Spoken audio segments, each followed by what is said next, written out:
ছোট্ট এই দোয়াটি পড়ে ঘুমিয়ে যান, সকালে উঠে ফলাফল দেখুন। দোয়াটি একদম ছোট্ট, আমি যদি বলি আপনাদেরকে, বলে হুজুর কমন দোয়া, আমরা তো সবাই পারি। এই জন্য ছোট্ট এই দোয়াটি পড়ে আজ রাতে ঘুমিয়ে যাবেন, সকালে উঠে ফলাফল দেখবেন ইনশাআল্লাহুল আজিজ। আপনি মাথা থেকে বোঝা নামিয়ে ফেললে যেরকম হালকা হয়, আপনি এরকম হালকা মনে করবেন। আপনি মনে করবেন আপনার সমস্ত গুনাহ মাফ হয়ে গেছে, এরকম একটা হালকা অনুভূতি আপনার ভেতরে কাজ করবে। খুশির জন্য মনে হয় না?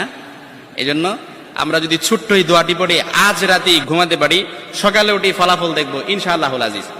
আমি যদি আপনাদেরকে হাদিসের টেক্সট শোনাই, হযরত যায়েদ রাদিয়াল্লাহু তাআলা আনহু থেকে বর্ণিত, রাসূল সাল্লাল্লাহু আলাইহি সাল্লাম বলেন, হাদিসের স্পষ্ট ন্যারেশন হচ্ছে, যে ব্যক্তি রাত্রিবেলা 3 বার এই দোয়াটি পড়ে ঘুমিয়ে যাবে, সকালে উঠে আল্লাহ তাআলা তার সমস্ত গুনাহ মাফ করে দিবে। সুবহানাল্লাহ বাড়িতে যায় বললেন। এই জন্য আজ রাতেই যদি এই দোয়াটি পড়ে ঘুমাতে পারেন, সকালে উঠে ফলাফল দেখবেন ইনশাআল্লাহুল আজিজ। দোয়াটি আমরা সবাই পারি, তবে আপনাদের মনোযোগ আকর্ষণ, আপনারা একটু আমার দিক অ্যাটাচমেন্ট বাড়ান। আমি আপনাদেরকে বলতেছি, সবাই পারি, আমার সাথে একটু ঠোঁট মিলাবেন। আস্তাগফিরুল্লাহাল্লাযী লা ইলাহা ইল্লা হুয়াল হাইয়ুল কাইয়্যুম ওয়া আতুবু ইলাইহি লা হাওলা ওয়ালা কুওয়াতা ইল্লা বিল্লাহিল আলিয়্যিল আযীম।